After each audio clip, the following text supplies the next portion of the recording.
Creo que el concepto de iluminación es importante en general para entender un aspecto esencial del arte moderno y sobre todo en el periodo que comprende desde 1933 hasta 1959, que es el periodo del que me ha tocado hablar. Me parece que es importante porque explica muchas expresiones del arte moderno que sin dicho concepto o la implicación conceptual, filosófico-religiosa que dicho concepto tiene, son difíciles de entender o al menos nos perdemos una parte esencial de dichas expresiones artísticas.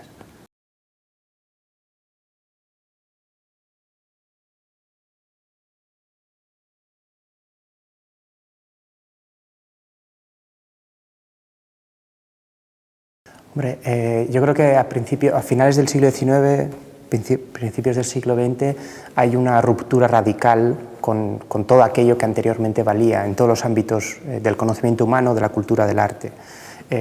Y hay una confluencia de elementos que desde diferentes ámbitos hacen que de repente los lenguajes en general y los lenguajes religiosos en particular ya no sirvan. Es decir, como Ortega y Gasset hablan de que no es casual que coincida el perspectivismo de Nietzsche y la idea de la muerte de Dios y la teoría de la relatividad. O sea, no es casualidad, había un caldo de cultivo, había una especie de agotamiento de los lenguajes que en un momento dado pues, la gente se encuentra con que ya no tienen forma de expresar aquello que está pasando o que aquello que tienen delante de los ojos, pero no saben cómo expresarlo, cómo captarlo en palabras, cómo captarlo en imágenes.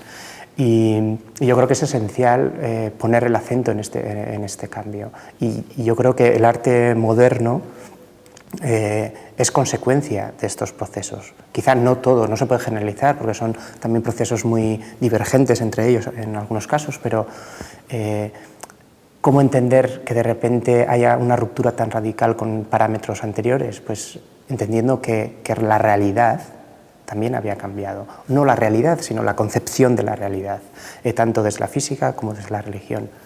Y ayer hablaba, ¿no?, de la crisis gramatical, implica que ya los lenguajes no valen. Y entonces, pues a mí yo creo que el arte moderno, en sus inicios y también en posteriores desarrollos, es consecuencia de esta necesidad de generar nuevos lenguajes, nuevas imágenes, nuevas palabras, para intentar que aquello que entiende el sujeto o aquello que ve el sujeto se corresponda con aquello que expresa. Y creo que es esencial, o sea, creo que es esencial, ¿no? Yo creo que las cosas nunca pasan por casualidad, que las cosas coinciden en ámbitos tan divergentes como podría parecer el arte, la religión, la ciencia. Pues ¿qué tienen que ver, no? Pues es eso, es el final de un proceso y la necesidad de generar nuevas cosas.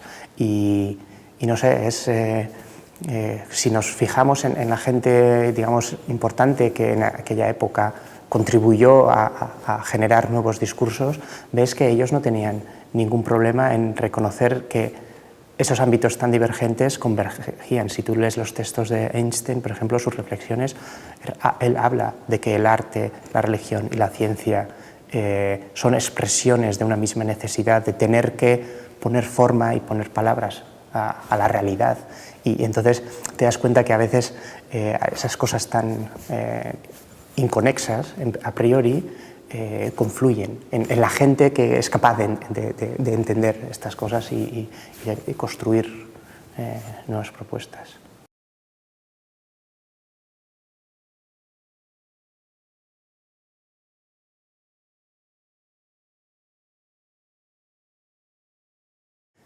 La estética negativa se contrapondría a una especie de estética positiva que como tal no existe, ¿no?, formulada, pero tiene que ver con el reconocimiento de que las imágenes, sobre todo figurativas, pero las imágenes en general son incapaces de captar aquello o de dar forma a aquello que el artista quiere expresar. Pero evidentemente necesita de la imagen para ello, es decir, es poner en tensión, digamos, el propio ser de la imagen, a partir de la imagen. Y por eso se habla de la estética negativa, que es un concepto que yo cojo de Oteiza, no tiene que ver con la filosofía de Adorno, sino que es un concepto muy concreto que Oteiza plantea, pero que me sirve, que creo que sirve para entender también a otros artistas de su época. Hay, por ejemplo, otros artistas utilizan otro tipo de conceptos, pero que están relacionados. Vía negativa, Arthur Reinhardt habla de la vía negativa. Quiero decir, hay un común denominador en todos estos artistas. Y viene la tradición mística, es una lectura de la tradición mística, no de la experiencia estética o experiencia mística que pueden tener los místicos, de la cual no se habla aquí, sino el concepto, o sea, la teoría de la imagen y de la palabra que se puede extraer del pensamiento místico, porque en el fondo el pensamiento místico, en cuanto a pensamiento filosófico, es una reflexión sobre la imagen, sobre el alcance de la imagen y de la palabra, ¿no? Si el lenguaje es capaz de expresar o de captar aquello, la totalidad de la realidad, o la sospecha de que en los márgenes del lenguaje nos estamos dejando algo que es importante, pero que ese margen es inexpresable y por eso se tensa el lenguaje, es decir, se utiliza el lenguaje para ir contra el lenguaje y poner en cuestión eso tan común que es el lenguaje, que al final el lenguaje es digamos, la mediación entre nosotros y la realidad, y como tal configura realidad. Y hay quizá no toda la realidad, o al menos nos queda esa falta que quizá es lo más importante, ¿no? Al final, cuando Wittgenstein dice que de aquello que no se puede hablar es mejor callar, todo el mundo piensa que lo que está diciendo es que, digamos, agota el lenguaje, ¿no? Pero lo más curioso es que Wittgenstein pensaba que aquello que queda fuera del lenguaje era lo más importante.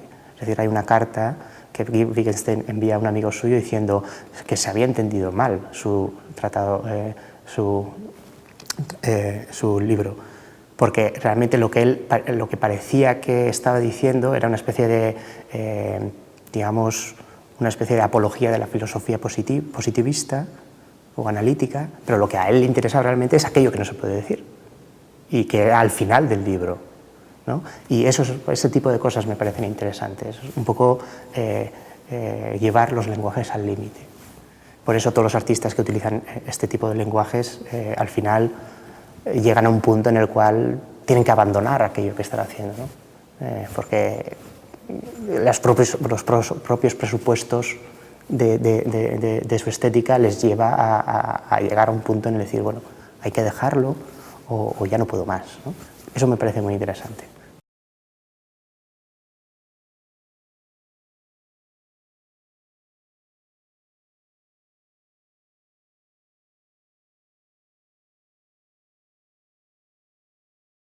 Cuando yo me refiero a la aniconicidad, hablo más de una tradición religiosa, más que la tradición del icono, que habría una contradicción ahí. Quiero decir, en la tradición religiosa siempre ha habido dos movimientos, siempre en la tradición icónica, es decir, aquella que piensa, en la tradición cristiana, aquella corriente mayoritaria que dice que como Dios se hizo imagen, es legítimo utilizar la imagen en el arte religioso, es decir, Dios tiene imagen, con lo cual nosotros hacemos un arte figurativo. Esa es la tradición de todo el arte religioso occidental, cosa que, por ejemplo, en el Islam no pasa, es decir, o en el judaísmo no pasa, ¿no? Porque ahí Dios no se hace carne. Pero dentro de la misma tradición, sobre todo aquellos que son parte de la tradición mística, rechazan, digamos, ese uso figurativo de la imagen, porque para ellos toda imagen es conocimiento en privación. Es decir, una imagen, como he dicho antes, o una palabra no capta toda la realidad, con lo cual, y seguramente capta la parte de la realidad que menos nos interesa, que es decir, la realidad creada, ¿no? Y entonces, en ese sentido, hablo de que es un arte anicónico, que parte de una tradición anicónica, porque pone en duda el propio uso de la imagen. a través de la imagen, como he dicho, ¿no? Es una tensión, es tensionar la imagen, llevar hasta el límite las capacidades figurales de una imagen. Claro, cuando ese tipo de procesos tienen lugar en el arte, yo creo que al final solo se puede hablar de presencias. Es decir, porque una imagen, ese tipo de imágenes, un cuadro negro de Rothko o una escultura de Oteiza, al final lo que nos niegan es la interpretación, o sea, contrapondría presencia e interpretación, ¿no? Tiempo y espacio. La hermenéutica es un proceso en el tiempo donde se interpretan, ¿no? las cosas y ponemos palabras a aquello que está sucediendo. Cuando lo que tienes delante, una imagen, te corta cualquier posibilidad de interpretación porque es muda, no hay nada al que puedas interpretar, solo se puede hablar de presencias, de presencias pregnantes, que tienen que ver con el espacio, que tienen que ver con una experiencia física que tiene lugar entre esa imagen muda y el espectador.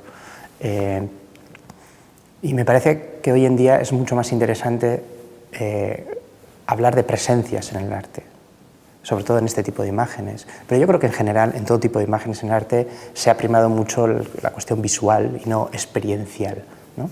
Pero creo que el concepto de presencia cada vez es más importante, hay cada vez más gente que lo está utilizando y es una cuestión que es muy de hoy, ¿no? La necesidad de un poco parar el ciclo, digamos, el continuo interpretar de las cosas, ¿no? Que al final toda interpretación es histórica, es contextual, todo eso está muy bien, pero a veces es un poco sumar y sumar y sumar, ¿no?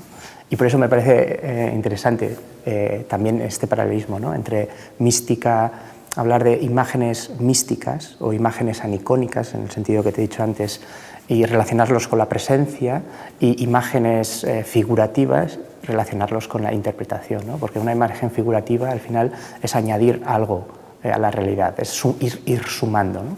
Que es lo que se hace en la hermenéutica, en la interpretación, mientras que ese tipo de imágenes no añaden nada, sino que quitan, digámoslo, son una especie de presencia negativa, y ahí solo se hacen presencia, o sea, tienen lugar en un espacio determinado y abren, digamos, un espacio, por decirlo en términos heideggerianos.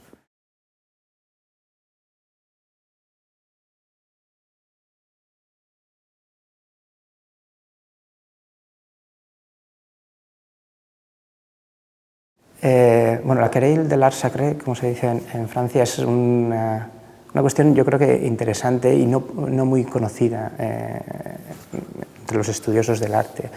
La cuestión es que después de las dos guerras mundiales pues, se destruye media Europa, entonces hay que volver, muchas de las cosas que se tienen que volver a hacer son las iglesias. La Iglesia católica necesita hacer templos nuevos.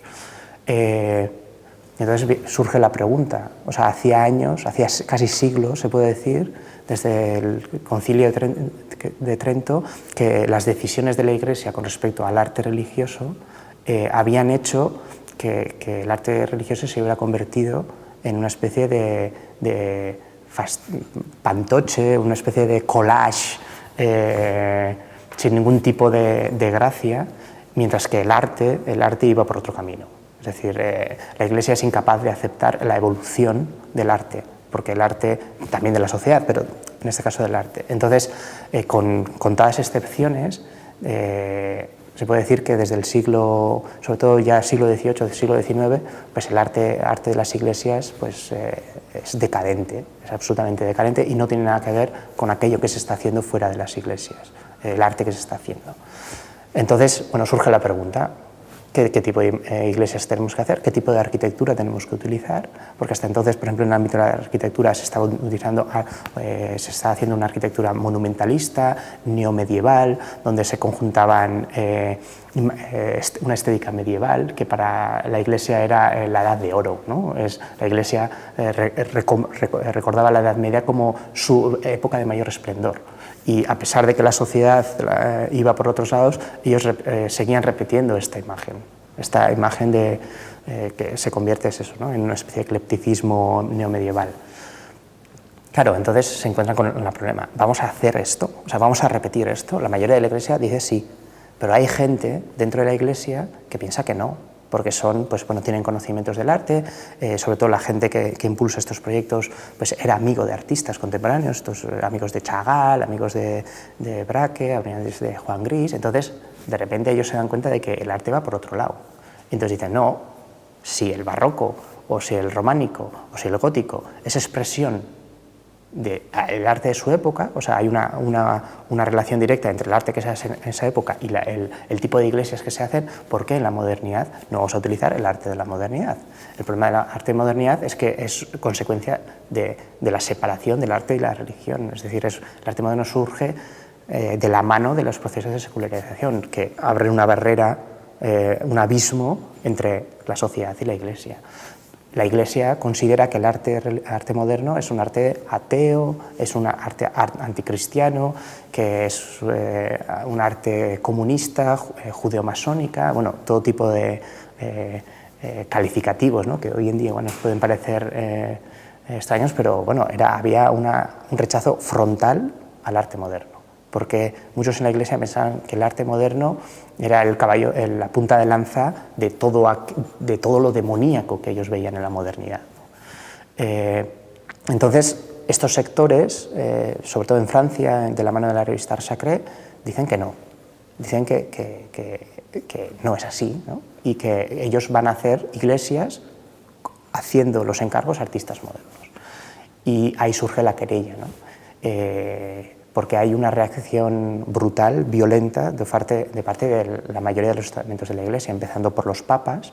Si uno lee los documentos de los papas, son ataques directos al arte moderno, a estos proyectos, pero mientras que los sectores que los impulsan, que son los más progresistas, bueno, se atreven a encargar iglesias. Y esa disputa entre estas dos facciones de la Iglesia es a lo que se llama la querella del arte sacro.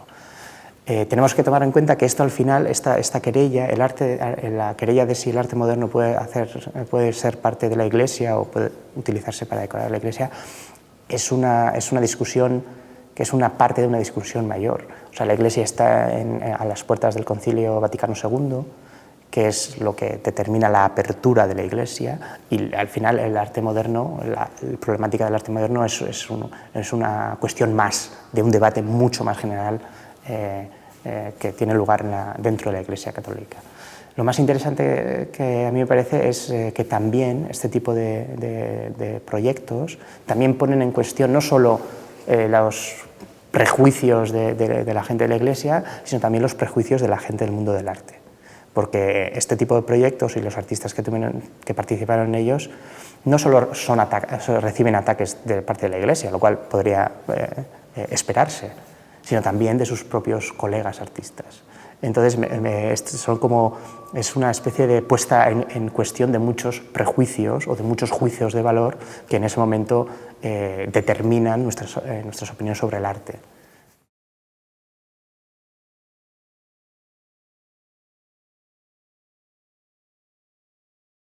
Claves yo diría que hay muchos, ¿no? Quizá a mí personalmente los que más me atraen o más curiosidad intelectual me despiertan son Jorge Oteiza, que es el artista a quien digamos, más investigaciones he dedicado, más tiempo he dedicado. Pero claro, Rothko me parece también esencial en el tipo de investigaciones que yo hago, el tipo de problemáticas que yo planteo a la hora de analizar el arte. Creo que Rothko es esencial también. Pero no sé, por citar más artistas, Reinhardt también es esencial. También algunos, Yves Klein me parece que es interesante porque plantean, ¿no?, ese tipo de cuestiones que he subrayado antes. Pero bueno, a mí personalmente me ha servido mucho Oteiza. Creo que, como dije ayer, cuando yo me acerqué a Oteiza simplemente me interesaba, quería entender su obra. Me parecía una obra muy enigmática y sobre todo el desarrollo de su lenguaje me parecía muy enigmático y me metí a estudiar Oteiza. a partir de tener que estudiar, de estudiar Oteiza, de leer sus textos, empezar a entender un poquito a qué problemáticas él estaba respondiendo, cosa que en aquel momento en el Estado español poca gente tenía una conciencia tan certera de aquello que estaba sucediendo en el contexto del arte en general. A partir de darme cuenta de cuáles eran las preguntas que él quería responderse, cuáles eran sus necesidades, pues me ha ido abriendo pues, toda una especie de caminos insospechados, incluso para mí. Me he tenido que meter a investigar la mística medieval, la teoría de la imagen de la mística medieval. Al mismo tiempo me he tenido que meter a entender conceptos científicos de principios del siglo XX, he tenido que entender la relación entre arte y política, las vanguardias, me he tenido que meter a entender la querella del art sacré, porque Aránzazu, el proyecto de Oteiza, que es parte de esa problemática, si no era capaz de entenderlo. Y en ese sentido me parece Oteiza muy importante porque a nivel personal me ha llevado a entender el arte de su tiempo en general, y creo que cualquier buen artista, creo que Rothko también es uno de esos artistas que cuando empiezas a analizarlo te dan una especie de perspectiva global de aquello que está sucediendo en aquella época, y creo que esos son los grandes artistas, los que son capaces digamos, actuar como esponjas de su tiempo, sin ningún prejuicio, sin ninguna barrera de disciplinas, o decir, bueno, yo me intereso por una cosa y lo otro lo descarto, sino absolutamente desprejuiciados. Y creo que está ahí el talento, no solo el talento artístico, sino el talento de ser hombres, personas de su tiempo, sujetos de su tiempo, y entender la problemática general de su tiempo.